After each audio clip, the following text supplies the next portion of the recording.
Et on s'est dit, en fait, c'est assez has-been et il manque de la tech là-dedans. De fil en aiguille, on fait de la discovery, on rencontre des personnes, des salariés actuels de ces boîtes-là. On continue de se pencher sur le métier et on se dit, mais on a peut-être une profondeur de marché autre à aller chercher. Et donc on voit une très belle boîte américaine qui se développe très rapidement avec Sequoia qui entre au capital. Et on se dit, en fait, cette boîte-là est incroyable, elle a une très belle traction, la meilleure dans le monde.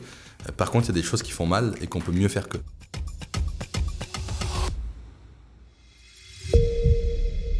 C'est curieux cette méfiance autour de l'investissement financier. Alors qu'investir est tout simplement incontournable pour construire le monde de demain, quelle que soit la manière dont on l'imagine. Et vous savez quoi ? Prendre conscience de cette réalité, c'est déjà apporter une première pierre à son édifice. Bonjour, je suis Aurore Perrin et mon objectif avec Just Focus, c'est de mettre en lumière le pont entre des investisseurs qui ont des idées, des projets, des convictions et leurs investissements qui sont un moyen de créer un futur qui leur ressemble. En proposant un nouveau rapport à l'argent, aussi exigeant sur sa performance que sur son sens, Just Focus est une invitation à passer à l'action. Bonjour à tous, aujourd'hui j'ai le plaisir d'accueillir Dorian Chiavarella. J'ai bien prononcé ? Non, mais c'est pas grave. Vas-y, alors dis-moi directement comment on dit. Non, mais t'aurais pu laisser comme ça, tu vois. Mais j'enregistre. Hein. Ah, non. Vas-y. Chiavarella. Bon, après, tu peux le dire à l'italienne. Aitan Chiavarella. Ah, voilà, là, c'est mieux. Bon, Dorian Chiavarella. Dorian, on s'est croisés dans nos vies précédentes quand tu étais chez Ivancy. Ivancy. Ouais, Ivancy. Et moi, chez Lucette. Mais bon, on s'en souvient pas heureusement tous les deux.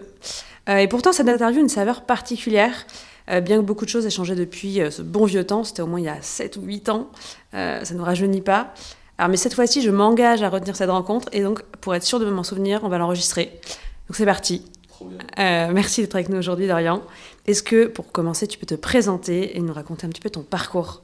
Ouais, avec plaisir, content d'être là. Et c'est vrai que je me rappelais pas non plus de notre aventure précédente chez Lucette, et de notre rencontre, et donc je suis content d'être là aujourd'hui et d'échanger.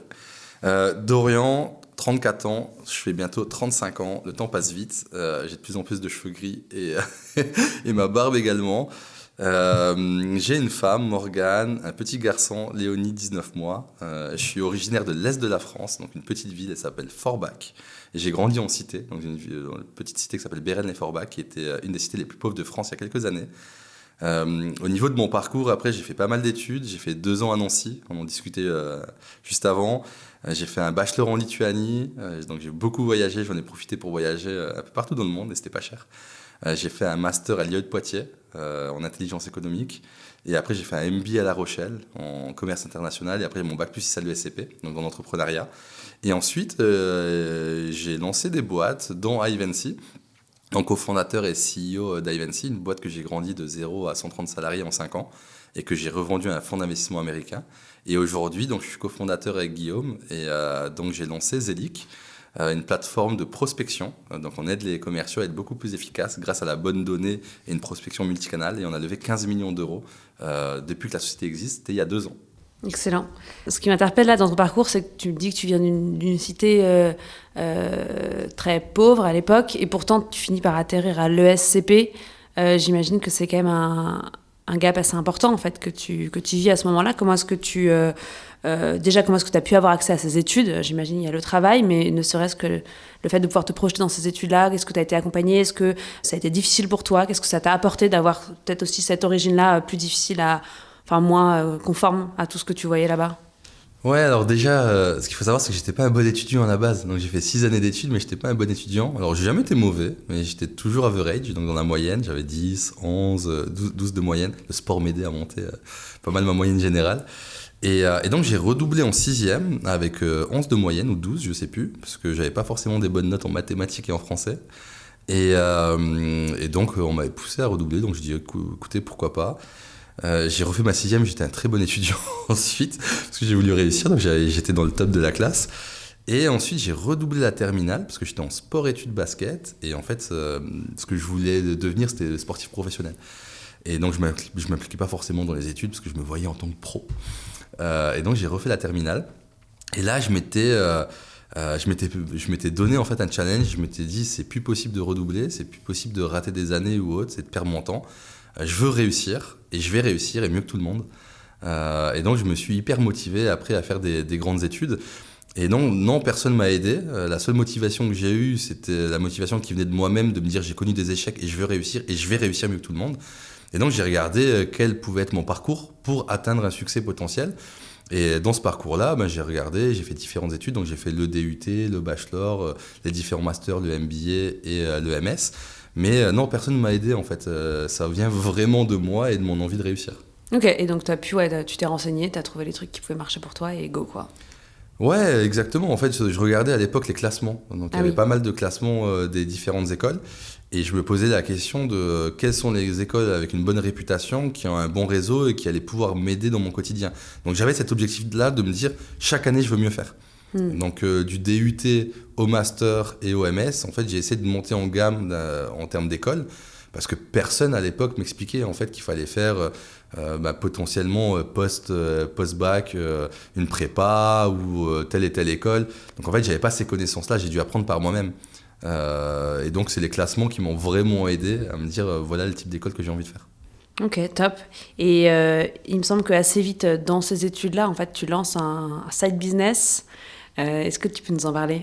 Ouais, écoute, le premier business que je lance, c'est vente de ceintures de pantalon qui résistent à 2200 kilos. En fait, je suis stagiaire, je suis en master, stage de 4 mois, et j'ai pour objectif de faire développer cette ceinture de pantalon. Donc c'est une ceinture, en fait, tu peux tout faire avec. Tu peux tracter une voiture qui est en panne. Si tu es militaire, tu peux faire du rappel. Tu peux faire de la chasse, de la pêche, tu peux tout faire, c'est le couteau suisse de la ceinture. Et en l'espace de 4 mois, je rapporte 40 000 euros au patron de la société, à Xavier. C'est combien de pièces une ceinture comme ça ? Écoute, la ceinture coûtait entre 39 et 69 euros de mémoire. Donc il fallait en vendre, mais je vendais pas que aux particuliers, je vendais également au B2B. Okay. Et donc j'ai vendu aux forces de l'ordre en Belgique, j'ai vendu à des sociétés de chasse et de pêche, et surtout à l'époque on parlait de survivalisme. Il y avait Man vs Wild aux États-Unis qui se développait pas mal, et donc ça me permettait de vendre ma ceinture de pantalon. Et donc pour la faire connaître, je la donne à des youtubeurs qui étaient plutôt de niche. Et je mets un code promo en place et je vois sur le PrestaShop que le code promo fonctionne et que je rapporte du chiffre d'affaires à la société. Et donc de fil en aiguille, je me dis, j'arrive à vendre une ceinture de pantalon, je peux vendre d'autres produits parce que j'ai déjà des distributeurs. Et donc là, je vends des bâtons de marche qui se transforment en arc, je vends des lance-pierres, je vends en fait une multitude de produits de survivalisme, de chasse et de pêche. Et là, je me dis incroyable, mais c'est pas ce qui va me permettre de devenir riche, en tout cas de bien gagner ma vie. Mais je continue à le faire pendant mes études. Je rentre en école de commerce, donc ça s'appelait Groupe Sup de Co La Rochelle, je crois que c'est Excelia maintenant, si je me trompe pas, et anciennement l'ESC. Ils ont changé 3 fois de nom. et donc je rentre à La Rochelle et donc je fais mon double diplôme. Et là, je continue à vendre mes ceintures de pantalon qui me permettent de financer mes études. Et en parallèle, je fais une alternance. Donc là, je vends du thé. Je vends du thé dans les grandes surfaces, donc dans des magasins comme Auchan, Carrefour, Cora ou autres. Et donc, je suis responsable d'une région et on appelle ça chef de secteur. Ouais. Donc, je fais 1000 km par semaine pour vendre mes bouteilles de thé et j'ai ma C2 remplie de bouteilles de thé à l'arrière. Et donc, je fais ça pendant 5 à 6 mois. Je suis un des top vendeurs en alternance de cette société-là. Et au bout de 5 à 6 mois, j'apprends que la société va fermer et que je vais être licencié économique. Première question que je me pose, qui va financer mes études ? Parce qu'en fait, quand tu es en alternance, généralement, tes études sont payées par la société. Et on parle de 12 à 15 000 euros l'année. Et je n'avais pas forcément les moyens pour payer mon année. Donc, je me rapproche des avocats qui m'avaient contacté de la société. Et je leur dis, qu'est-ce qui va se passer ? Ils m'ont dit, t'inquiète pas, l'école va être payée par la société. Donc, c'est pris en charge. Et j'appelle mon école. Et je leur dis par contre, est-ce que vous me validez mon diplôme ? J'ai fait 5 mois sur les 12 mois ensemble. Est-ce que j'ai une validation ou est-ce que je dois faire quelque chose d'autre à côté ? Et ils me disent, écoute Dorian, si tu trouves notre alternance, c'est bien. Sinon, il n'y a pas forcément de souci. Tu as fait ce que tu pouvais, tu avais trouvé ton alternance et malheureusement, ça s'est fini un peu plus tôt. Parce qu'ils avaient raté leur levée de fonds. Donc une autre levée de fonds qu'ils devaient faire. Et très bonne société en plus, la direction était super sympa. Donc là, je suis contacté par le directeur commercial de cette société qui vend donc, des bouteilles de thé, donc thé blanc, thé vert, thé noir. Et il me dit, écoute Dorian, maintenant, moi je vais vendre du jus de pomme. Donc est-ce que tu veux me rejoindre pour vendre du jus de pomme ? Je te mets même une meilleure compensation financière. Et je lui dis, écoute, laisse-moi le temps de réfléchir, parce que j'ai des projets d'entrepreneuriat à côté. Et si l'école accepte, je préfère me lancer dans l'entrepreneuriat. Donc je dis à l'école, voilà, j'ai un projet, est-ce que vous me soutenez dans mon projet entrepreneurial? J'ai envie de développer une junior entreprise, mais externalisée hors école. Donc je vais faire des business plans et je vais facturer des TPE, des PME sur leur business plan. Dorian, lance-toi, pas de souci, de toute façon ton année sera validée. Il m'encourage, super content, donc je me lance dans ce nouveau projet, mais j'avais toujours mes ceintures à côté, et mes arcs et mes lance-pierres. Ça tournait. En plus, j'avais fait une méthode pyramidale, j'avais d'autres étudiants qui vendaient ces ceintures et je prenais une commission sur ce qu'ils vendaient aussi. Donc je m'étais amusé un petit peu avec ça. Et donc je monte ma junior entreprise externalisée, je me fais des partenariats avec des pépinières d'entreprises et qui m'apportent des clients. Et donc le deal était hyper simple, je trouve un client, je facture à peu près 1 000 € l'étude de marché, je me rémunère donc 60% dessus et l'étudiant qui va faire l'étude de marché est rémunéré 40%.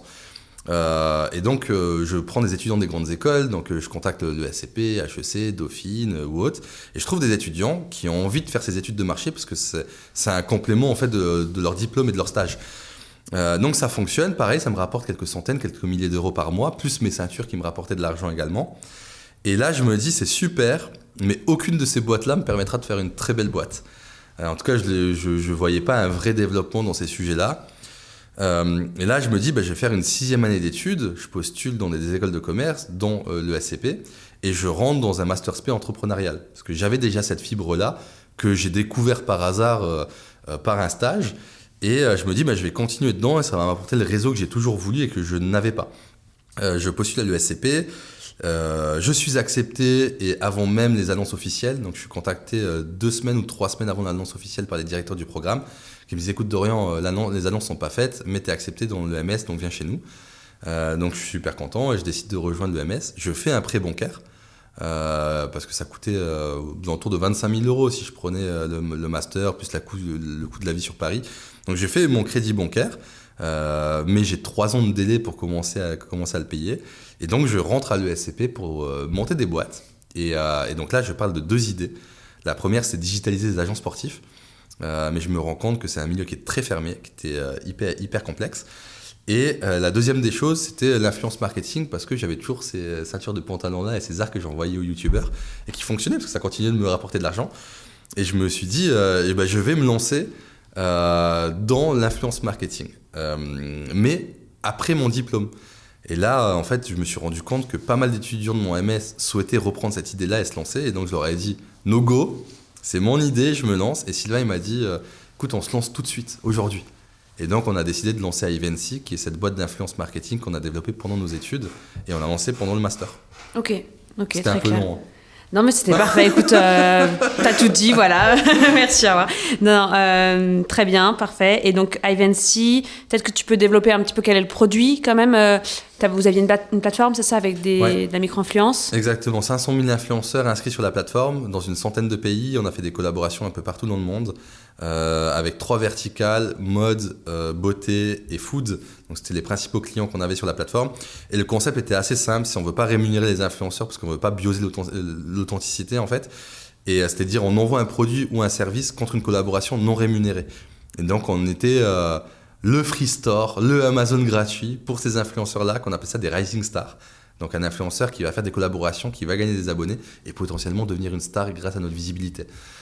Et donc ça, c'est ce qu'on a monté et qui a été un beau succès à la fin, parce que je l'ai dit dans l'intro, mais on l'a revendu donc, à des Américains et on est très contents. L'a dit comme ça a l'air facile, hop, vous avez monté le truc, ça a super bien marché. Est-ce que peut-être qu'il y a des... tu vois, je trouve intéressant, t'as commencé cette boîte quand tu étais très jeune. Aujourd'hui, en plus, tu es sur un autre projet dont on va parler tout à l'heure. Est-ce que, rétrospectivement, il y a des choses que tu as mises en place, que tu aurais fait différemment? Est-ce que tu as appris des choses de cette expérience? J'imagine des centaines. Est-ce que tu peux peut-être nous en parler? Tu vois, quand quoi? Est-ce que l'idée que tu te faisais de l'entrepreneuriat au moment où tu t'es lancé, ça a été confronté à cette réalité-là avec Ivancy? Et qu'est-ce que tu en retiens? Ouais, premièrement, en fait, j'avais déjà monté des petits business, comme j'ai pu le dire, mais j'ai jamais poussé une société à échelle.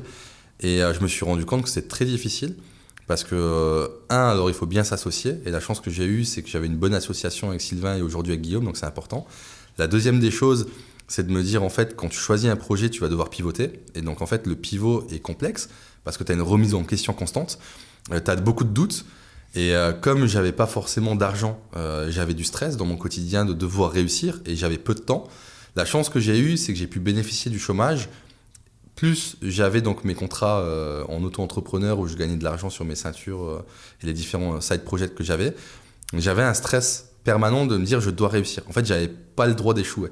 Et dans ma tête, je ne pouvais pas échouer et je n'allais pas échouer. T'avais repoussé le remboursement de ton crédit de 3 ans. Ouais. De 3 ans. Donc t'avais chômage 2 ans et en plus le crédit qui commençait à tomber. Chômage une année. Ah, Ouais, un j'avais an. une année de chômage, j'ai repoussé mon crédit de 3 ans. Le crédit était, si je ne me trompe pas, entre 500 et 600 euros par mois. Mon appartement me coûtait 850 euros par mois. Et après, on rajoute le coût de la vie sur Paris qui n'est pas forcément donné. Ouais. J'ai eu la chance que mes parents m'aident, et qui étaient là pour moi et qu'ils ont tout fait pour que je réussisse aussi. Et en fait, donc, j'avais un stress qui était permanent de me dire je dois réussir. Et donc, il y a des montées, des descentes. On ne savait pas forcément recruter. Et quand on se lance en étudiant, on a tendance à recruter tout le monde, toutes les personnes qui acceptent potentiellement de nous rejoindre. Donc, parce qu'on n'a pas forcément de choix. On ne sait pas correctement recruter, donc on fait énormément d'erreurs de recrutement. On ne sait pas gérer un projet non plus, parce que c'est très difficile de découper un projet pour se dire voilà où on commence, voilà où on va atterrir, voilà les différentes étapes par lesquelles on va passer. On a dû trouver des CTO, donc des directeurs techniques dans notre projet, et ça a été très complexe. Donc le premier qu'on a trouvé, c'était un stagiaire de 42 qui nous a fait une bêta, qui nous a permis de commencer à commercialiser, qui a fait un abandon de poste en moins d'un an. Donc là, c'est des choses qu'on n'avait pas anticipées. Il était parti avec le code, mais la chance qu'on avait, c'est qu'il nous avait fait recruter son colocataire, qui était un développeur qui connaissait pas encore l'intégralité des langages et qu'on a mis en CTO part-time. Donc voilà, on a appris énormément de choses, on a fait beaucoup d'erreurs. Donc non, c'est pas un long fleuve tranquille. Il faut s'accrocher. Donc c'est vrai que c'est quelque chose que j'avais pas anticipé, à quel point d'être entrepreneur c'est dur et qu'on vit des montagnes russes dans son quotidien. Par contre, j'ai adoré voir mes skills, donc mes compétences grandir jour après jour. Et en fait, me voir me développer, c'était incroyable. Il me semble que tu as eu aussi des opérations de croissance. Donc tu parlais de la croissance interne, des recrutements. Tu as fait aussi un peu de croissance externe. Je l'ai abordé en intro. En plus, c'est une société que je connais bien, que tu as acheté. Est-ce que tu peux nous en parler déjà ? Enfin, je trouve que c'est pas évident, j'imagine, ça coule pas de source quand t'as 25, t'avais quoi, 26, 27 à l'époque peut-être ? Ouais, j'ai lancé à Evency, j'avais 25 ans et quand j'ai racheté Lucette, je devais avoir 28 ans. Ouais, c'est ça, de se projeter dans tiens, je vais acheter une autre boîte. Comment est-ce que tu t'es mis dans cette position-là et comment est-ce que tu as procédé aussi très concrètement ? En fait, la vision que j'avais, c'est que l'influence marketing allait se développer et que rester simplement sur la partie influenceur, c'était complexe parce qu'il y avait un taux de churn qui était assez élevé, que ce soit côté influenceur et côté marque, parce que c'était difficile de prouver le ROI sur des campagnes d'influence marketing. Et je m'étais dit que je devais ouvrir. Et quand j'ai voulu ouvrir, il y avait le contenu photo et vidéo, donc qu'on puisse télécharger, sponsoriser et mettre en avant sur les réseaux sociaux. Et il y avait également tout ce qui était avis e-commerce, donc comment crédibiliser des lancements de produits en générant des avis. Et donc quand j'avais rencontré Anne-Laure, parce qu'on était tous les deux dans l'incubateur TF1, et quand la société allait mal, elle m'a contacté en me disant « Écoute Dorian, on va chercher un repreneur. Est-ce que tu es potentiellement intéressé ?» Alors c'est des choses que j'aurais voulu de toute façon développer en interne. Et je me suis dit, en fait, faire une croissance externe, ça va être bien pour plusieurs aspects. La première des choses, c'est que je bénéficie d'une équipe déjà en place avec une connaissance et un produit existant. Deuxièmement, la société faisait déjà 300 000 euros de chiffre d'affaires. Donc en fait, elle avait déjà des clients et une satisfaction au niveau de certains clients, parce que Lucette était vue comme une gamme premium, comme une marque de luxe. Et la troisième des choses, ça me permet d'être vu sur le milieu du M&A en faisant une petite transaction et qui allait m'apprendre énormément de choses. Donc je me suis dit, c'est tout bénef. Ça coûtait pas très cher pour le rachat de la société. Et j'étais face à un autre groupe qui était Reworld Media, qui était un groupe qui était beaucoup plus structuré, beaucoup plus gros que nous à l'époque. Mais on a réussi à gagner donc le deal et j'étais super fier parce que ça a pris plusieurs mois de travail. Et en fait, quand j'ai fait l'acquisition, alors il y a eu beaucoup de complexité d'un point de vue people, culture d'entreprise, d'un point de vue également technique, parce qu'en fait, la techno était complètement différente de la nôtre, le produit n'était pas intégré.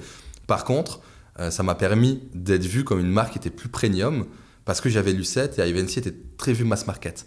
Et grâce à l'image de Lucette et cette acquisition-là, j'ai réussi à signer LVMH, des marques comme Kenzo, des marques comme Dior. J'ai réussi à faire du cross-sell chez L'Oréal dans des marques plus premium. Donc en fait, ça m'a vraiment permis de changer l'image que les marques avaient de nous en boîte mass market. On a signé du Dyson, des groupes de vacances. Voilà, donc d'un point de vue technique, ça n'a pas fonctionné du tout. Mais c'était pas mon objectif. Mon objectif, c'est de me dire, je rachète des marques qui sont déjà contentes de travailler avec Lucette et je vais en bénéficier. Ok, très clair, très smart. C'est intéressant de voir ça aussi comme raison d'acquisition. Ok. Tu parlais beaucoup de ton moteur qui était j'allais dire gagner de l'argent, mais même ne serait-ce que pas être en galère en fait, parce que tu avais quand même vraiment cette urgence-là.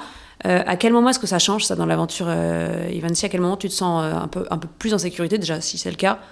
Et aujourd'hui, peut-être plus avec ton regard aussi d'entrepreneur, qu'est-ce que ça change? Ouais, alors déjà la chance que j'avais, c'est que mes parents étaient là. Donc j'ai toujours pu bénéficier du soutien de mes parents et donc ça c'était une vraie aide. Et mes parents m'ont toujours dit, fais ce que tu veux, tant que tu es content et que tu es heureux dans ta vie, on sera content pour toi. Donc en fait, j'avais pas de pression à ce niveau-là et je savais que dans tous les cas, mes parents seraient là. Mes parents, mon frère, donc là-dessus j'avais aucun doute. Donc ça m'aidait, ça me confortait. C'est juste que je ne pouvais pas avoir d'échec, même d'un point de vue personnel. J'ai un ego là-dessus en me disant, je ne peux pas rater. Je dois gagner. Et dans tout ce que je fais, je dois être le meilleur. Quand on joue au ping-pong, qu'on fasse du paddle, qu'on aille faire, je sais pas moi, quelle que soit l'activité, du laser game, je vais être premier. Dans tout ce que je fais, je veux toujours gagner. Et donc c'est un mindset. Et donc quand je me suis lancé, c'était la même chose. C'était, ok, je suis une des dernières sociétés à m'être lancée sur le marché, mais je vais gagner. Et je vais tout faire pour gagner, parce que je vais être meilleur que vous. Et c'est mon mindset. Et donc après, que j'y arrive ou pas, c'est à voir. Hein, mais en tout cas, j'ai réussi à le prouver sur l'affluence marketing, que j'ai réussi à gagner et faire le plus bel exit du marché. Parlons-en de cet exit, justement. Tu fais un exit au bout de combien de temps? On fait un exit au bout de 5-6 ans. 5-6 2021, octobre 2021, on vend la boîte. Ok. Et alors, qu'est-ce qui décide à le faire? Est-ce que c'était une bonne décision? Calcul très simple. Il nous restait 50% du capital avec Sylvain. On voulait lever des fonds, donc on n'était pas à vendre. Et la levée de fonds, il y a une dilution. Donc on savait à quel point on allait diluer la valorisation qu'on allait avoir et qu'on allait être dans le projet pendant 3 à 5 ans supplémentaires. Et que si on devait revendre la boîte post-levée de fonds et la dilution qu'on devait avoir, voilà le montant qu'on aurait gagné. Et que si on vendait avec les conditions qu'on nous avait proposées, voilà le montant qu'on allait gagner et qu'il n'y avait pas de différence. Donc on n'avait aucun intérêt en fait à attendre de vendre la boîte dans 3 ou 5 ans parce qu'aujourd'hui on avait déjà des très bonnes conditions et avec le capital qu'on avait on allait gagner le même montant. Donc le calcul était très vite fait et ensuite on s'est dit également on a un taux de churn qui est assez élevé.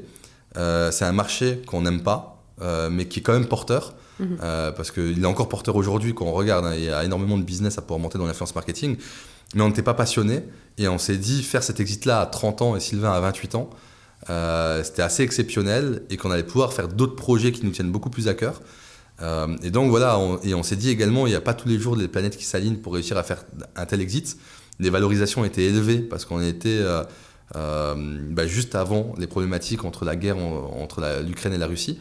Donc les valorisations étaient élevées et on s'est dit, en fait, tout nous pousse à vendre. Et le projet aussi de Skippers via PSG Equity était assez incroyable. Ils nous disent, voilà, vous allez lever peut-être 10 ou 20 millions d'euros. Nous, on a 150 millions d'euros. On rachète 10 boîtes, on fait un build-up, on crée le leader mondial du Customer Experience. Est-ce que vous voulez en faire partie? Donc, c'était alléchant. Et je me suis dit, même pour mes salariés, en fait, de se dire, on rejoint un build-up de 10 boîtes qui fusionnent en 1 à 2 ans, c'est exceptionnel à vivre. Alors, qui partent ou pas, mais c'est une aventure exceptionnelle, en tout cas sur papier. Et donc, on a décidé de vendre parce qu'on avait une vision. Et tu disais, tu parlais tout à l'heure là, de parfois des difficultés de cultures différentes qui peuvent arriver au moment où il y a une acquisition. Est-ce que dans cette acquisition avec Skippers, tu as eu l'impression d'avoir réussi à conserver la culture d'Eventy ou en tout cas, ça fait un bon matching entre les deux? Non, pas du tout. Ok. Non, pas du tout. Déjà, quand j'ai racheté Lucette, il y a eu un choc culturel entre une boîte de 6-7 personnes et nous, à l'époque, on devait être une centaine. Donc il y a eu un choc culturel, on était moins une boîte familiale comme Lucette qui était beaucoup plus petite. Donc déjà là, j'ai connu ces problématiques de culture, alors que pourtant j'avais pris du temps pour discuter avec les employés de Lucette, j'étais allé au restaurant avec eux, je posais des questions, je m'étais vraiment intéressé en tout cas à leur carrière personnelle et à leur vision à la vision de la boîte, mais on s'est rendu compte que c'était quand même complexe. Et quand on est rentré chez Skippers, c'était encore plus difficile parce que là, on était 18 cofondateurs de boîtes. Donc 10 cultures de boîtes différentes, des tailles différentes, des pays différents. Donc non, ça a été hyper compliqué. Et surtout que au bout de quelques mois, j'étais plus maître à bord parce que moi, j'ai pris la direction de l'Europe et plus de l'influence en général. Il y a eu beaucoup de changements en interne. Donc nous, on a perdu clairement la culture d'entreprise qu'on avait et qu'on avait mis en place, qui était une nouvelle culture, celle de Skippers, qui est tout aussi bien, mais complètement différente. Et donc on a eu beaucoup de départs. Ouais. Ok. Dont un, je crois, quand on en a parlé tout à l'heure, dans Guillaume, il me semble que... Guillaume est parti vite, ouais. Guillaume est parti, ouais, aussi. On en reparlera avec Guillaume, alors, dans ce cas-là. Je vois que l'heure tourne. Je vais laisser la parole à Souleymane. Je sais même pas si ça fait 3 mois, mais t'en discuteras avec Guillaume. Parfait, je me le note pour après. Je vais laisser la parole à Souleymane, qui a plein de questions à te poser justement sur cette session, sur l'impact que ça a eu aussi sur ton patrimoine, tes invests et tout. Donc, je suis ravie de l'accueillir. Bonjour Souleymane. Bonjour Aurore, bonjour Dorian. Avant de rentrer dans le détail un peu croustillant de la session, de l'argent, etc., si on revient juste un tout petit peu en arrière, ce qui est toujours intéressant pour les gens qui nous écoutent, c'est la négo de la session. Comment elle s'est passée et qu'est-ce que tu en retiens? Qu'est-ce qui a été un peu compliqué? Ouais, écoute, c'est une de mes meilleures expériences. Parce que vendre une boîte, c'est complètement différent d'une levée de fonds. Ça a été très très complexe. Et ça a mis 9 mois, donc c'était un process qui était assez long. Ce qui est intéressant également, c'est dans ce process-là, Skippers a racheté mon plus gros concurrent qui était Octoly. Et donc c'est vrai qu'il y avait une inquiétude de me dire si je leur donne des chiffres et qu'ils ne nous rachètent pas, qu'ils rachètent Octoly, qu'est-ce qu'ils vont faire de ces données-là? De l'autre côté, oui, s'ils nous rachètent nous mais pas Octoly, Octoly pouvait se poser également la même question. Et en fait, donc on a dû, avec Eli, qui était donc le CEO, le nouveau CEO d'Octoly, discuter ensemble et voir quel est le plan commun qu'on peut avoir pour faire ce leader de l'influence marketing mondiale. Donc c'est vrai qu'il y a eu du stress, mais finalement ils ont racheté les 2 boîtes et ça se passe plutôt bien parce que il y a une vraie accélération chez Skippers grâce à l'influence marketing dans les différents pays du monde. La négociation, elle a été sur différents aspects. Elle a été sur la valorisation de la société, qui était le premier sujet. Sur la répartition entre le pourcentage de capital que je détiens, soit d'Ivancy après, soit du groupe Skippers, et de la détention en cash que j'allais prendre. Il y avait la négociation sur la GAP, donc la garantie actif-passif, c'est super important. Et il y avait les levers, donc good, medium, bad lever, et les leakage qu'on devait mettre dans le SPA, donc le Shareholder Agreement. Pour nos auditeurs, les leakage, comme ça, Mais en fait, c'est toutes les problématiques potentielles qu'on a vécues chez Ivancy et qu'on devait mettre à l'ordre du jour dans notre contrat pour leur dire, voilà, vous achetez la société en connaissance de cause de ces problématiques-là. Donc, c'est des choses qui sont assez complexes parce que voilà, il faut mettre un maximum de choses sur la table, même ce qui s'est mal passé. Mais c'est super important pour les acquéreurs de savoir qu'ils rachètent une boîte avec ces problématiques-là. Donc voilà, il y a énormément de négociations. C'est très tendu. Et après, dans les discussions, il y a différents intervenants. Il y a moi en direct avec la direction de Skippers pour échanger sur la façon dont on va intégrer Ivancy dans la stratégie d'entreprise et la façon dont on va fusionner Octoly et Ivancy dans la stratégie de Skippers. Parce que Ivancy était la 2e plus grosse boîte du groupe qu'ils ont racheté. Donc voilà, c'était des vrais sujets à traiter. C'était une belle acquisition de leur part. Il y avait mon rôle dans la boîte et les rôles des différents cofondateurs. Comment on va aider le groupe, en tout cas, à créer ce build-up et en faire un succès. Il y avait également qu'est-ce qu'on faisait de nos employés à nous, c'est quoi les conditions du rachat et est-ce qu'il y avait un réinvestissement dans la société Ivancy pour continuer à voir grandir la société. Qu'est-ce qu'on faisait des pays, donc c'était des sujets également qu'on a pu discuter. Et dans les personnes qui étaient impliquées dans le deal, il y avait mon cabinet M&A qui était à la base là pour la levée de fonds mais qui nous a accompagnés jusqu'à l'exit. On peut le citer d'ailleurs. Adair Finance, Romain, que j'adore, qui m'a accompagné sur l'exit.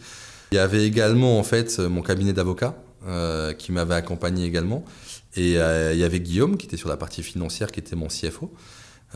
Et donc voilà, ça c'était les différentes parties prenantes dans le deal. Et ce qu'il faut avoir en tête, c'est que chacun avait différents objectifs. Parce que mes objectifs ne sont pas les mêmes du cabinet et ne sont pas les mêmes de l'avocat et ne sont pas les mêmes de Skippers. Et donc ça, c'est aussi assez intéressant dans le quotidien de se dire, je suis accompagné, il y a différents intervenants, mais on n'a pas les mêmes objectifs à la fin. Et donc il fallait que je sois proche de l'intégralité de ces éléments-là pour prendre la meilleure des décisions parce que c'était ma boîte. Donc voilà, ce que je peux dire, c'est que process lent, compliqué. Je me rappelle être parti en vacances en août, le deal n'était toujours pas fini. Et il me restait plus beaucoup de mois de cash, parce que la négo durait de plus en plus, il y a de plus en plus de questions sur la société, ce qui est normal hein, en soi quand on met ce type de montant. Et je me rappelle avoir pas profité du tout de mes vacances, parce que je suis sur une négociation qui dure, qui n'a pas été closée avant juillet. On sait très bien que tout le monde part en vacances après en août, puis personne ne travaille sur le deal et que ça revient en septembre. Il peut se passer plein de choses au mois d'août d'un point de vue macroéconomique. Il y a énormément de deals qui pètent pendant les vacances d'été, et c'est tout ce que je voulais pas. Et donc j'ai dû réussir à maintenir une pression sur le deal en discutant avec le CEO du groupe, en envoyant des messages aux investisseurs, je devais être présent, quoi. Je ne devais pas lâcher, je devais montrer que la société continuait de grandir et que dans tous les cas, j'avais des bons chiffres. Donc voilà, il y avait ce processus de vente qui durait et notre capacité à nous à continuer à avoir des bons résultats parce qu'on ne devait pas lâcher coûte que coûte cette croissance, quoi. D'accord, très clair. Tu as dit eu égard au montant. La question qui brûle les lèvres, naturellement, c'est combien? How much? Ouais, je peux pas donner le chiffre parce qu'en fait, je dois respecter le shareholder agreement que j'ai, mais je peux te dire que ça a 8 chiffres. Ok, très clair. Une fois, forcément, le closing réalisé, l'encre sèche, le cash sur ton compte, quel a été ton état d'esprit et tu vois, même, qu'est-ce que tu as fait le jour de la réception de ce cash? Ouais, écoute, je me rappelle, j'étais avec ma femme à la maison et je vois arriver de l'argent sur mon compte en banque le jour de mes 31 ans. Happy birthday. Ouais, sympa. Hein. Alors j'avais dit que j'allais être riche le jour de mes 30 ans, mais je l'ai été le jour de mes 31 ans. Mais on va dire 30 ans, c'est plus sympa dans le storytelling. Et donc je me rappelle avoir fait un screenshot de mon compte en banque et de l'avoir envoyé à Sylvain et lui dire regarde ton compte en banque et regarde combien on a gagné. Et donc on était super contents. Et après j'ai averti ma famille, je leur en ai parlé et on en a discuté. Donc super content. Beaucoup de stress lié à ça, parce qu'après, ça veut dire qu'il faut réemployer son argent intelligemment, et donc de voir dans quelles conditions est-ce que j'allais faire de mon argent. Donc ouais, c'est beaucoup de stress lié à ça. Donc j'ai pu appeler beaucoup de business angels, des copains, pour savoir comment eux, ils avaient réinvesti leur argent. J'ai rencontré T'étais beaucoup en de situation d'apport-cession dans 150 tireuses better ou non? T'étais libre de... Non, je l'ai fait en deux. Alors j'ai une détention sur une holding que j'ai créée et j'ai pris une partie en cash. Donc j'ai fait les deux. Okay. Mais la plus grosse partie, c'était plutôt en cash. Donc j'ai payé les 34% d'impôts qu'on peut connaître. et après le reste sur la holding. Donc voilà, donc, c'était particulier. C'était une belle journée. J'étais content. C'est un deal, j'ai mis 9 mois. C'était très compliqué parce que nos investisseurs ne voulaient pas vendre la boîte. Ça, ils n'avaient pas envie parce qu'on était en belle croissance. Mais j'ai réussi à les convaincre et leur faire comprendre que c'était le bon moment. Et tout le monde a fait une belle opération, donc personne ne peut m'en vouloir. Très bien. Et en termes de planification, apparemment, effectivement, tu as beaucoup investi, tu as give back, comme on dit, avec l'activité de Business Angel. Mais est-ce que tu avais une planification, une vision de ce que tu voulais faire en fait, avec cet argent, que ce soit à titre perso, pro, forcément aussi avec ton épouse? Non. Parce que en fait, pendant ces 9 mois-là, j'étais pas sûr que le deal allait se faire et j'étais focalisé sur l'opérationnel et que le deal se fasse. Donc j'ai pas eu le temps d'anticiper.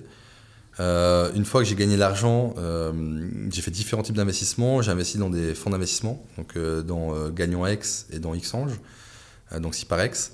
Ce que j'ai fait également, j'ai investi dans quelques startups où je connaissais les fondateurs ou sinon qui a une bonne réputation et qui a déjà fait des exits auparavant. J'ai fait de l'immobilier, parce que c'est assez simple. Faire de l'immobilier, de voir le TRI, les rentabilités. Faire en direct ou via des fonds Non, en direct. J'ai vu via les deux. J'ai investi chez Roof, je ne sais pas si vous connaissez, ils font du co-living, donc j'ai mis 100 000 € dedans. Et après, j'ai fait beaucoup de direct aussi.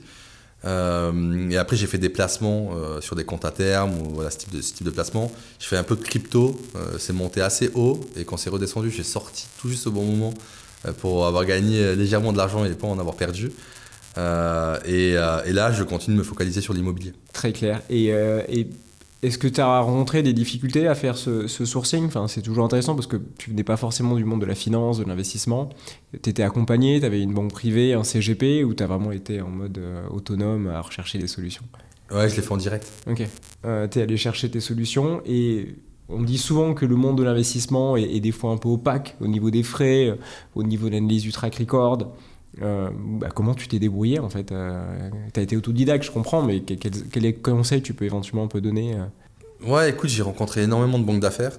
Je pense que la chose la plus importante, c'est de travailler avec quelqu'un qu'on aime bien, qu'on trouve compétent et avec qui on arrive à se projeter. Donc voilà, pour moi, il y a différentes banques d'affaires très connues et des gens très compétents. mais il y a aussi le fit humain qui va être super important dans cet accompagnement-là. Et pour moi, c'est difficile de me dire que j'ai cravaché pendant 6 ans pour gagner cet argent et que j'allais le confier à quelqu'un d'autre. Et donc, j'ai préféré me faire confiance à moi-même et de me dire que j'allais prendre de mon temps pour réinvestir mon argent. Mais ça peut être bien et pas bien parce qu'en fait, finalement, j'ai pas beaucoup de temps. Et c'est vrai que de s'appuyer sur des gens dont c'est leur métier et leur connaissance, je pense qu'ils feront mieux le travail que moi. Et donc voilà, c'est juste une question de temps, mais je sais que je vais m'appuyer à un moment sur une banque d'affaires pour pouvoir m'aider. Donc voilà, c'était court terme, je l'ai fait moi-même sur des choses très faciles, en étant aiguillé par des personnes, mais je sais qu'à un moment, je vais m'appuyer sur une banque d'affaires pour investir mon argent parce que j'ai pas trop de temps en me relançant dans un nouveau projet.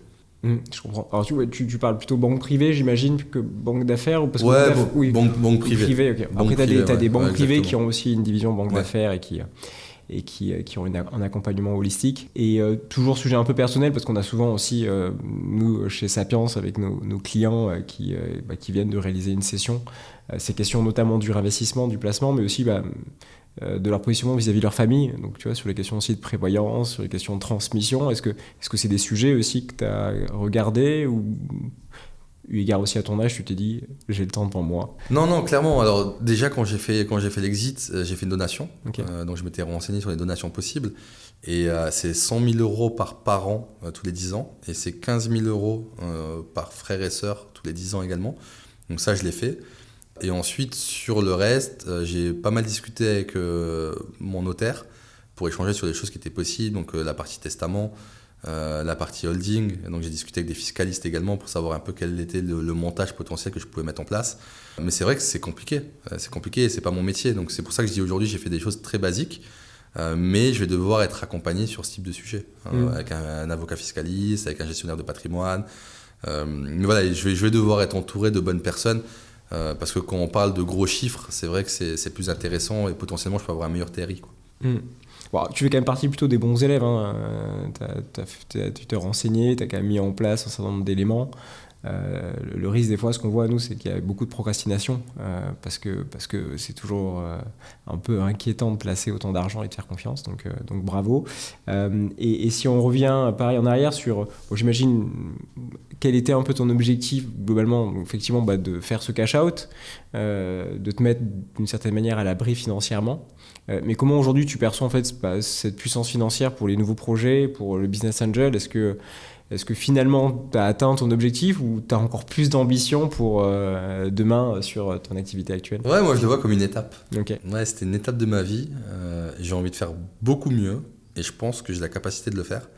Donc là, le but c'est de faire avec Zelic une boîte qui vaut 1 milliard, d'atteindre cet objectif-là et de révolutionner le secteur d'activité. Je suis toujours hyper ambitieux, j'ai toujours envie de gagner. C'est pour ça que je me suis relancé assez rapidement aussi.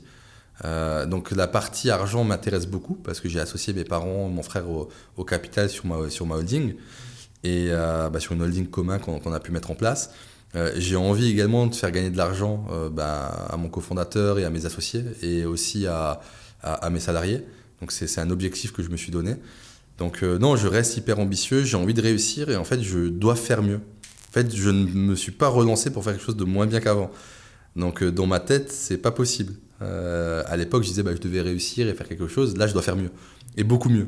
Et c'est la seule satisfaction que j'aurai à la fin de mon projet. Sinon, je me serais dit j'ai raté et je me suis relancé sur une aventure qui va peut-être permis de gagner la même chose.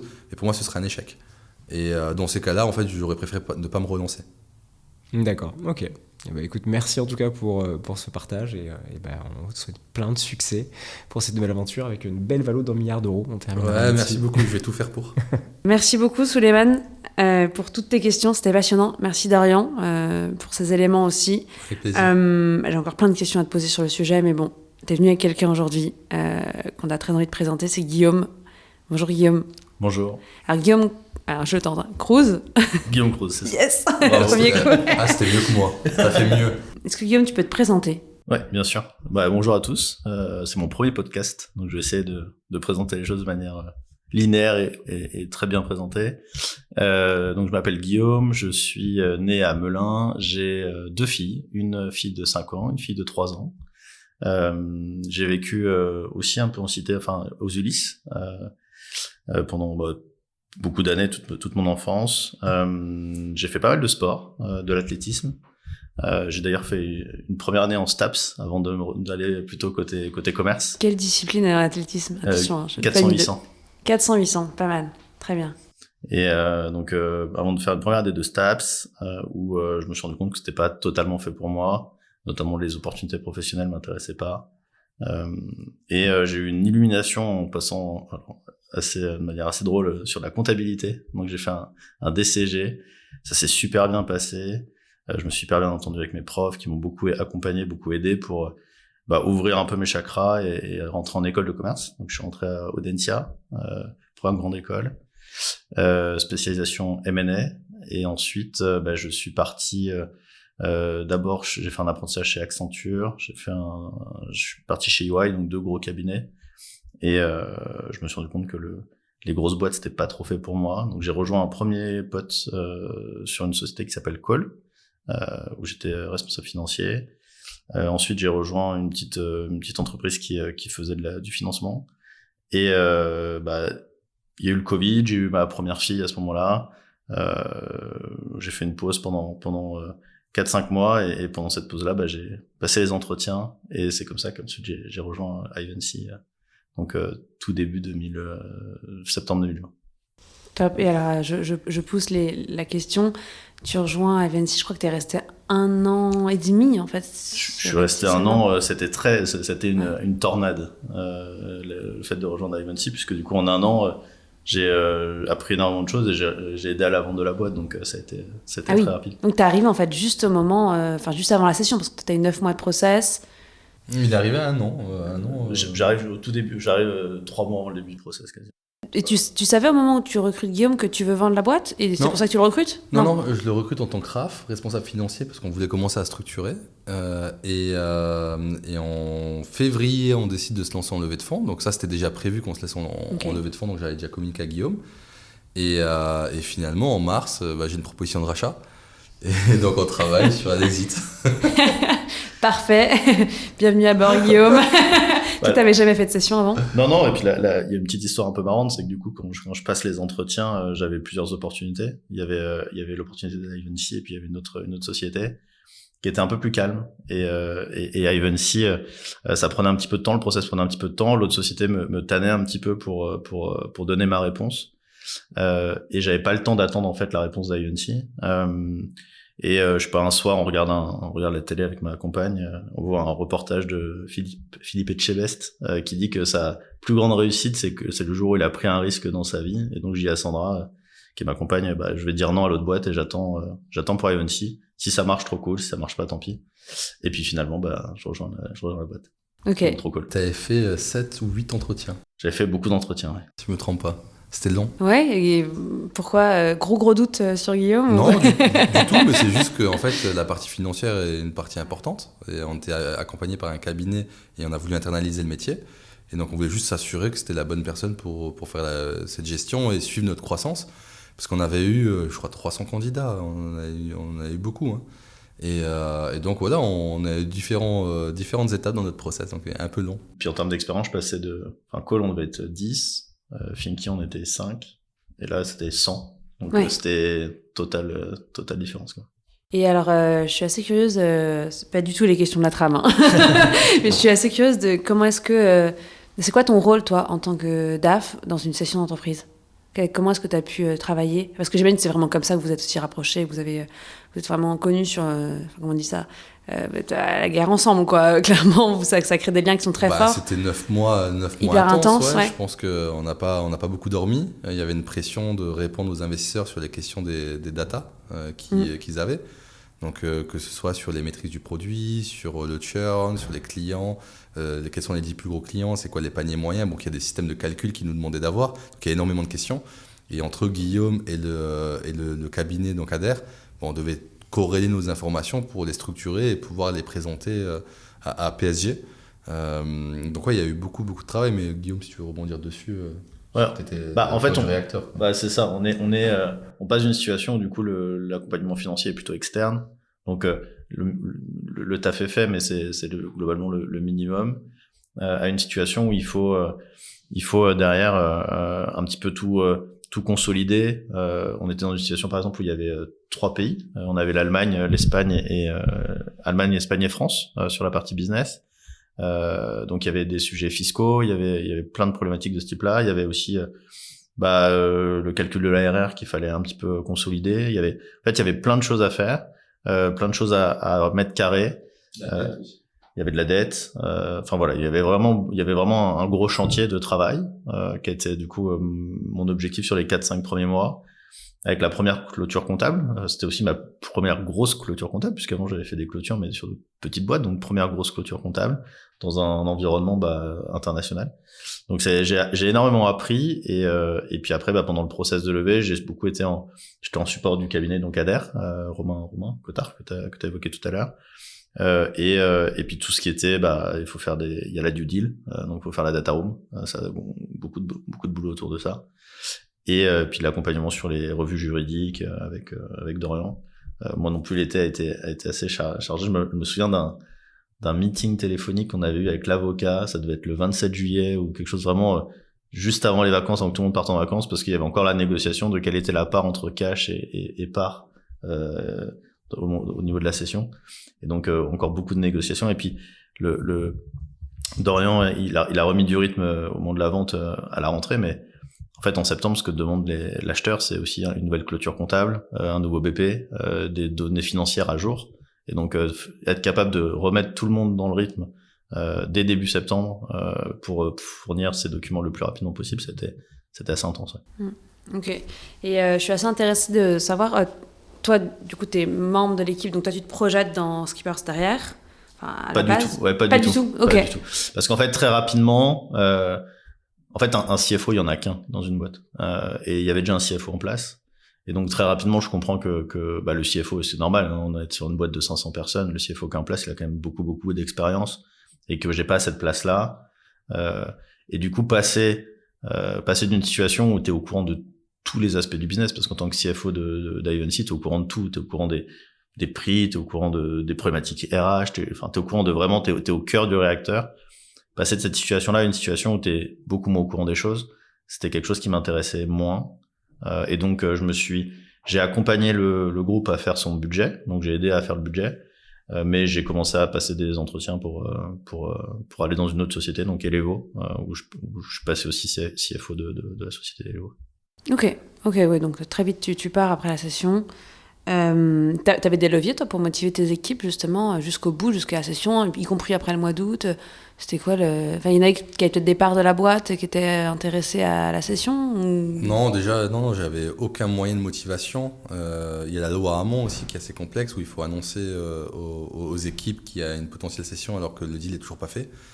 Donc il y a eu beaucoup de stress lié à ça. Et après, non, j'avais aucun moyen de les motiver, à part leur expliquer la vision que j'avais pour la boîte, que c'était un groupe qui était plus structuré, qui allait avoir des potentiels pour eux, en tout cas de croissance dans leur métier et d'apprentissage, et de prendre potentiellement des postes à responsabilité.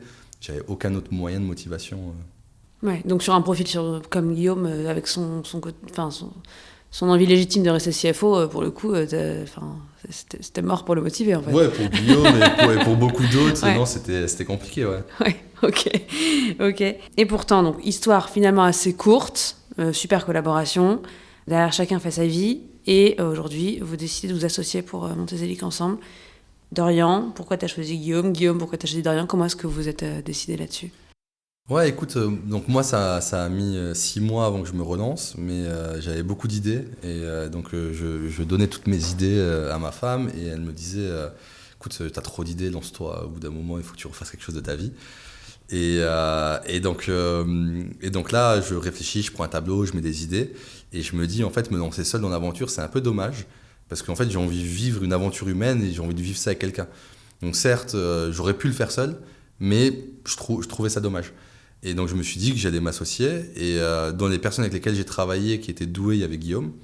Donc j'avais un top 5 des people chez Ivancy grosso modo avec lesquels j'aurais aimé bosser. Et donc je me suis dit que j'allais proposer à Guillaume parce que je le trouvais structuré et ça allait me permettre de travailler avec quelqu'un que j'aime bien. Et donc, je lui ai proposé de me rejoindre dans l'aventure. Guillaume, d'abord, je vais te demander de répondre aussi. Mais donc, c'est 1 an et demi post-acquisition. Ouais. Vous aviez jamais parlé de ça ensemble avant, à l'époque, un jour on entrait une boîte ensemble et tout? Non. Ok, donc tu contactes Guillaume, comme ça. Et toi, Guillaume, tu t'y attendais? On s'était vu un peu en amont déjà. On s'était vu pendant tes 6 mois où du coup tu étais en intercontrat entre guillemets et tu t'ennuyais pas mal et donc tu avais plein d'idées, tu faisais plein de choses, tu rencontrais plein de personnes et c'est là où on a commencé à en discuter un petit peu. Moi je suis pas resté longtemps chez Levo non plus, hein, je suis resté 1 an. Il s'est passé plein de choses dans la boîte, on m'a aussi proposé une association light, en mode un peu light association et ce qui m'a fait choisir d'aller avec Dorian, c'est qu'on a vraiment des tempéraments extrêmement, je pense, complémentaires, où du coup Dorian il a le dynamisme, il a le côté très charismatique, le leadership, et moi je suis plus sur la data, je suis plus sur l'analytique, donc je voyais en cette association vraiment une potentialité d'aller assez loin et de faire quelque chose de très cool. Ok. Et t'as dit tout de suite oui au moment où il t'a proposé de t'associer sur le projet ou... Quasiment. Okay. Je me souviens, le premier rendez-vous qu'on a fait, pour en parler vraiment de manière très structurée, on s'est retrouvé on avait loué une salle. Je sais pas si tu te souviens, on avait loué une salle et on avait parlé directement du projet, de la culture et de ce qu'on voulait faire.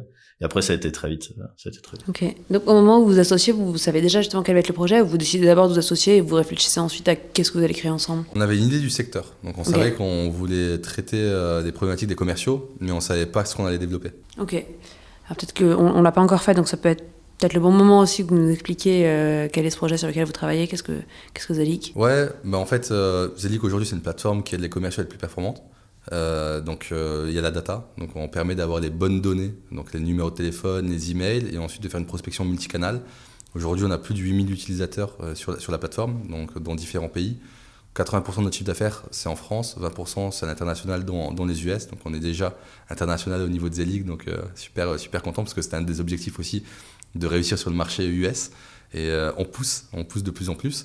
Et la vision qu'on a, c'est de créer une plateforme pour les équipes revenus, de faire en sorte que l'intégralité des personnes qui travaillent sur le revenu, donc les commerciaux, le marketing, les CSM, travaillent sur une même plateforme pour les faciliter en fait leur travail dans leur quotidien. Mais à la base, c'était pas l'idée qu'on avait. À la base, c'était juste de se dire, on va faire une agence de prospection, on va rajouter de la tech dans l'agence de prospection, mais on n'avait pas l'idée. Donc on regardait beaucoup Webhelp, Téléperformance. Je ne sais pas si vous connaissez, mais ce type un peu de boîtes, qui sont des très belles boîtes. Et on s'est dit, en fait, c'est assez has-been et il manque de la tech là-dedans.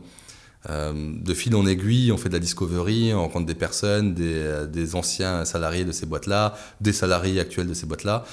On continue de se pencher sur le métier et on se dit, mais on a peut-être une profondeur de marché autre à aller chercher. Et donc, on voit une très belle boîte américaine qui se développe très rapidement avec Sequoia qui entre au capital.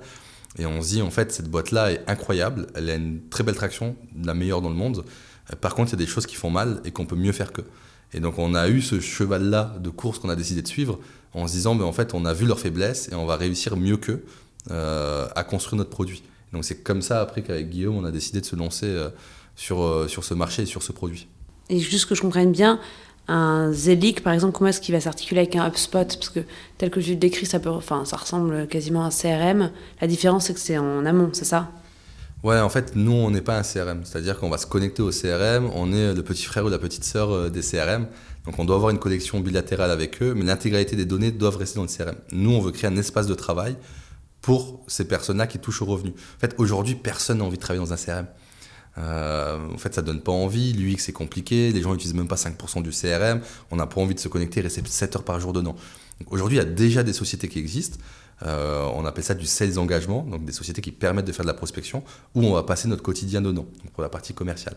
Donc nous, ce qu'on s'est dit, c'est qu'on devait être connecté au CRM, on n'allait pas les remplacer sur cette partie data connexion, mais qu'on allait prendre la place sur ce workspace de travail, donc cet espace unique, pour faire travailler les gens dedans et leur donner envie de travailler dans une plateforme unifiée. Aujourd'hui, vous êtes combien chez Zelic? On est 40. Vous êtes 40, donc grosse croissance déjà aussi. Belle équipe, interne, ouais. C'est marrant, ça m'évoque un truc que je lisais il n'y a pas très longtemps, alors je vais super mal l'expliquer, mais j'espère que tu vas comprendre, qu'on était passé beaucoup valorisé les entreprises qui avaient connu une très grosse croissance en termes de nombre de salariés au revenus par personne. Je ne sais pas si tu as vu passer ces réflexions. Oui, en fait. si, Et on a pas mal. Ouais. c'est quelque chose qui te parle, toi? Est-ce que tu as l'impression que ça a évolué, ça, par rapport à la manière dont vous faisiez du business avec Eventy? Je regardais chez Eventy, je le faisais chez Eventy. Ouais, ok. Aujourd'hui, chez Zelic, on est encore en construction de produits. Ça fait seulement 1 an qu'on commercialise, qu'on est sorti de la phase bêta. Donc, c'est pas aujourd'hui des chiffres que je regarde, mais c'est sûr que d'ici quelques années, je vais les regarder à nouveau. Mais oui, il y a énormément de bench, de personnes qui en parlent. Après, il y a d'autres métriques également à regarder, tout aussi intéressantes. Mais je l'ai en tête, mais c'est pas le plus important aujourd'hui à notre stade de maturité. Zelic, pour toi, d'ailleurs pour tous les deux, je serais curieuse d'avoir, si vous n'êtes pas d'accord, c'est quoi les 3 métriques qui font que ça sera un succès? Tu parlais de la valorisation 1 milliard. Il y en a d'autres? Déjà, la première métrique qu'on regarde aujourd'hui, c'est la croissance de l'ARR. Donc, c'est le monthly growth, donc qui est une métrique qui est super importante pour nous. Ensuite, on va regarder les users dans la plateforme, donc les daily active users, les weekly active users et les monthly active users. Et ensuite, on va regarder la rétention. Donc, pour moi, c'est les 3 choses les plus importantes qui nous permettent en tout cas de nous projeter. Donc voilà, ça c'est le type de métriques qu'on regarde. Après, on a des dashboards, franchement, on a énormément de données qui nous permettent de prendre les bonnes décisions et on analyse tout. Je pense que je dis à chaque fois à Guillaume, on est surstructuré versus la taille de boîte qu'on a avec toutes les métriques qu'on peut avoir. Mais ce qui est bien, c'est qu'on peut tirer des conclusions et des tendances. Voilà, mais c'est les 3 métriques en tout cas super importantes pour moi. Utilisation du produit, croissance d'ARR et rétention. Et toi, Guillaume, c'est quoi tes moteurs? C'est quoi les critères aussi de réussite pour toi sur cette aventure? Du coup, sur les métriques, on a un bon alignement, hein, donc c'est une bonne nouvelle. on est plutôt cohérent. C'est bien parce que ça fait écho avec trouver un peu cette North Star Metrics qu'on cherche à avoir côté produit et qui vient driver un petit peu la stratégie de la société. Pendant très longtemps, on était autour de l'ARR et on réfléchit justement à qu'est-ce qu'on peut mettre en place qui est un petit peu différent pour traduire l'usage, traduire la rétention qui est hyper important sur ce marché-là. Et quel va être le succès? Le premier, c'est marrant parce que Dorian disait que sur sa première expérience, il avait adoré l'apprentissage. Moi, je suis clairement dans cette phase-là. C'est ma première vraie expérience entrepreneuriale. J'avais créé une petite boîte quand j'étais plus jeune, mais ça n'a jamais été un très gros succès. Je vendais de la nourriture devant la maison. Je vendais de la nourriture étrangère, donc c'était tout ce qui était M&M's, beurre de cacahuètes, etc. Et je me suis pris une lettre de Mars qui me disait interdit de vendre des M&M's, beurre de cacahuètes en Europe, donc j'ai dû arrêter. Mais en tout cas, c'était marrant. J'avais fait un petit site sur PrestaShop à l'époque. Donc, première vraie expérience entrepreneuriale. Et aujourd'hui, j'apprends beaucoup puisque du coup, je fais quasiment plus de finance. Je fais du produit, je fais un peu de customer success. Donc, j'ai un peu changé de métier et cet apprentissage-là est vraiment hyper cool. Donc, ce que je recherche moi perso, c'est pas forcément financièrement m'y retrouver, ça c'est sûr, mais également évoluer professionnellement vers d'autres métiers et d'autres choses qui viennent ajouter un complément d'expertise en plus de la finance. Ok, je crois que Suleiman a une question aussi. Ouais, moi je vais reprendre ma casquette un peu gestion de fortune parce que nous on aime bien aider nos clients à, vous l'avez compris, à essayer de planifier leurs investissements, leurs poches projets et comment structurer au mieux leur patrimoine. Sur Zelic, notamment toi Dorian, est-ce que tu as réinvesti en fait une partie de ton cash? Ouais, j'ai mis 100 000 €. Donc un peu skin in the game pour lancer la boîte. Et, c'était important de montrer en fait que j'étais dans l'aventure, que j'y croyais et que j'allais être impliqué dans ce projet. Ouais. D'accord. Et aujourd'hui, éventuellement lors d'une levée de fonds et autres, est-ce que c'est des choses que tu pourrais continuer en fait à faire, continuer à investir, ou in fine, ce sera plus l'enjeu d'aller chercher Alors quand tu dis investir, c'est moi réinvestir personnellement dans Zelic, ou c'est plutôt aller chercher des fonds aussi dans Zelic? Non, je pense qu'il n'y a plus forcément d'intérêt aujourd'hui que je réinvestisse dans Zelic. J'ai mis 100 000 € au démarrage de la boîte pour montrer que je croyais dans le projet.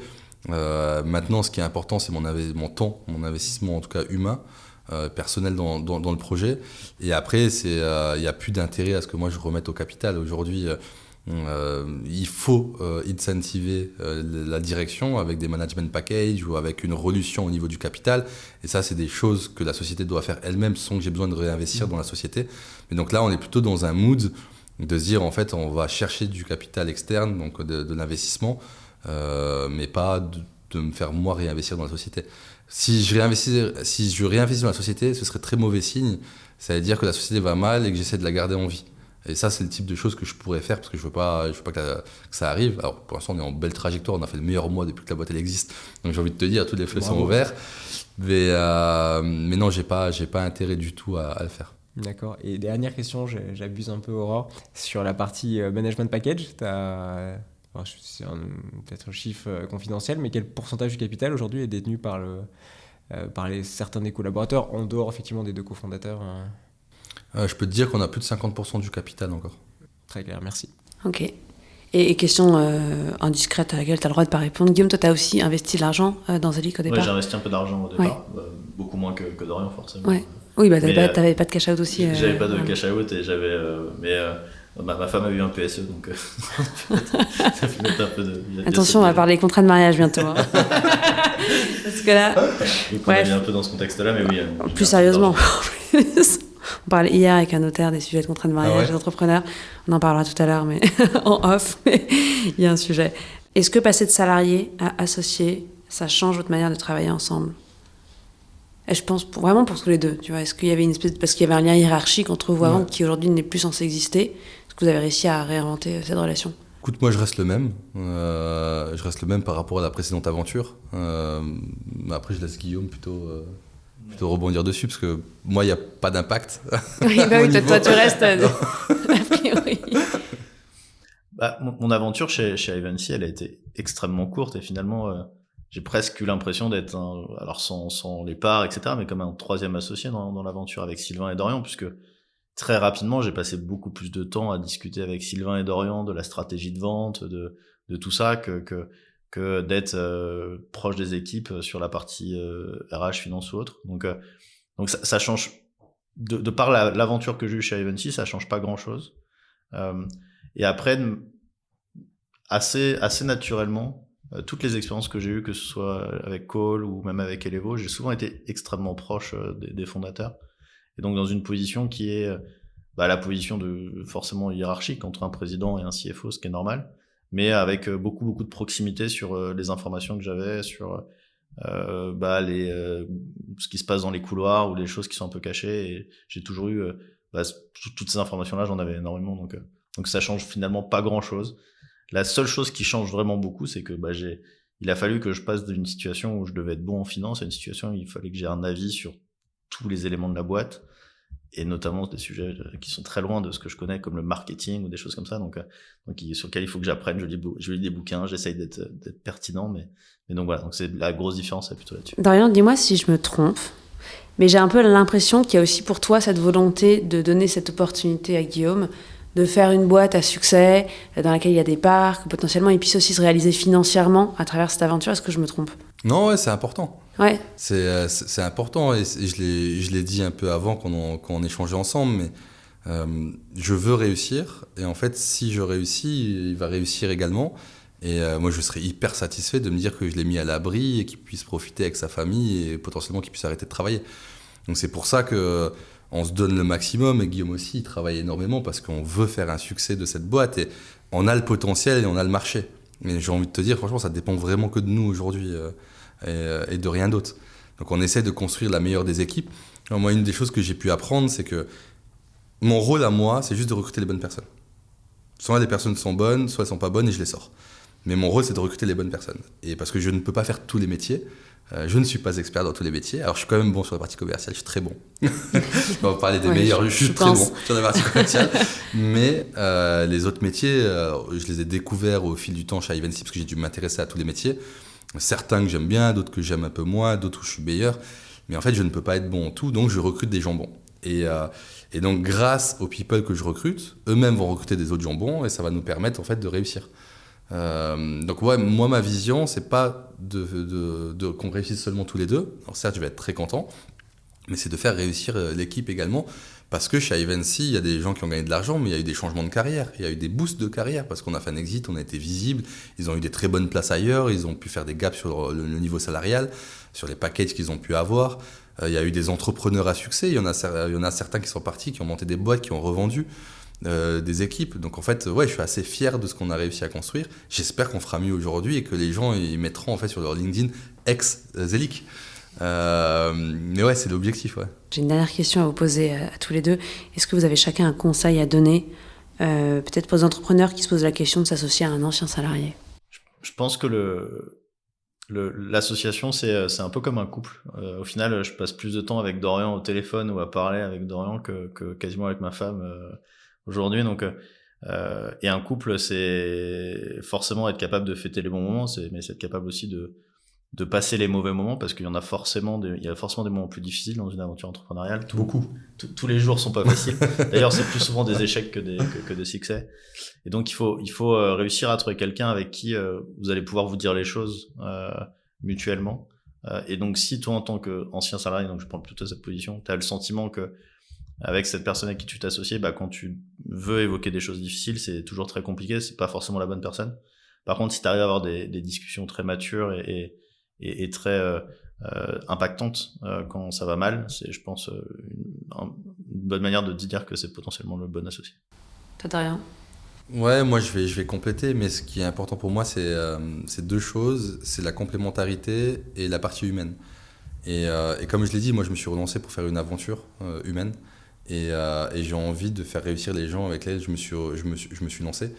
Donc pour moi, voilà, c'est ce que je vais vraiment regarder. Et donc si j'ai un conseil à donner, c'est il faut privilégier l'humain, mais il faut également se poser les bonnes questions de combien de temps potentiellement tu as la capacité de ne pas te rémunérer. Quel est le temps que tu peux allouer à ton projet? Est-ce que ce secteur d'activité te plaît et tu te vois travailler dans ce secteur-là pendant 5 à 11 ans? En fait, je trouve que c'est important après de dire à la personne avec laquelle tu t'associes, si elle n'a pas en tout cas ce niveau en fait de compréhension, de lancement de projet, et de lui poser les bonnes questions pour être sûr que tu vas dans la bonne direction. J'avais pas posé toutes les questions à Guillaume à l'époque, mais à refaire, j'aurais posé ce type de questions pour être sûr qu'on soit aligné sur le temps de la boîte jusqu'à un potentiel exit ou un IPO, ou quel que soit le succès. On parlait du milliard, hein, donc on va parler d'IPO également. Mais voilà, selon moi, c'est la chose la plus importante. À la fin, certes, on va être content d'avoir gagné de l'argent, mais tu retiens surtout ton aventure humaine et qu'est-ce qui s'est passé pendant ces X années. Et tu peux permettre de créer des amitiés. Donc voilà, pour moi, c'est un truc qui est important. Ok, top. Merci beaucoup à tous les deux. Merci à toi, Souleymane. Et puis à très vite. Merci. Merci. Voilà, Just Focus, c'est terminé pour aujourd'hui. Un grand merci à Sapiens, premier family office digital qui a rendu possible sa réalisation. Si cet épisode vous a plu et que vous souhaitez le soutenir, il existe plusieurs manières de le faire. Parlez-en autour de vous et partagez-le largement sur les réseaux sociaux. Pensez à mettre un commentaire 5 étoiles sur Apple Podcast et bien sûr, abonnez-vous pour ne pas manquer les prochains épisodes. Dans le prochain épisode, j'aurai le plaisir de vous présenter un nouvel invité. Il s'agit de Thibault Lamarque. Ensemble, nous reviendrons sur cette énorme success story que sont les fontaines Castali et il nous parlera bien sûr de son regard sur l'investissement. À la semaine prochaine.